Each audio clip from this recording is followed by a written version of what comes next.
New at 6, we're going back in time to bring you the stories of now. Today's dive into the 13 News Now archives brings us to 1991.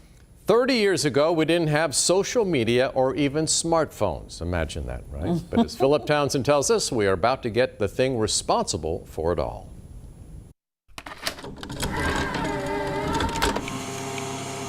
The technology is still being refined.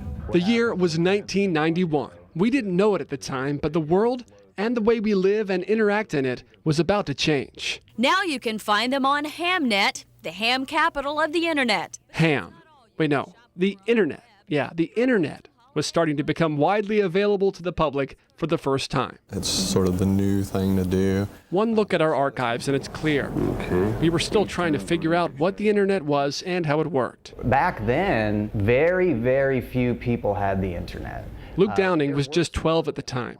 Now he runs his own IT company, Mode 5 in Norfolk, a lifelong computer guy. The early internet days were dial-up internet, so my business partner, Matt, we were friends back then, and he would tie the phone line up 24/7. Yeah, those dial-up days in the mid to late 90s are when we really started to see widespread use, and that sound that would end up defining a generation.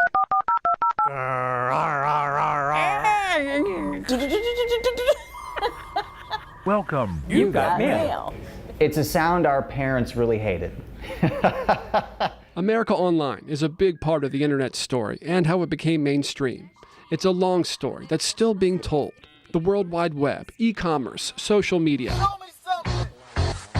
There's so much good, bad, and plenty of ugly. So what's next after 30 years? Downing believes it'll be blockchain, most commonly associated with cryptocurrency. It's got plenty of applications that we haven't tapped into, applications that he thinks will be revolutionary in a pretty familiar way. And it's really at the very beginning stages, and I think what we're going to see with blockchain is that right now feels like the early 90s. For 13 News Now, I'm Philip Townsend. Interesting.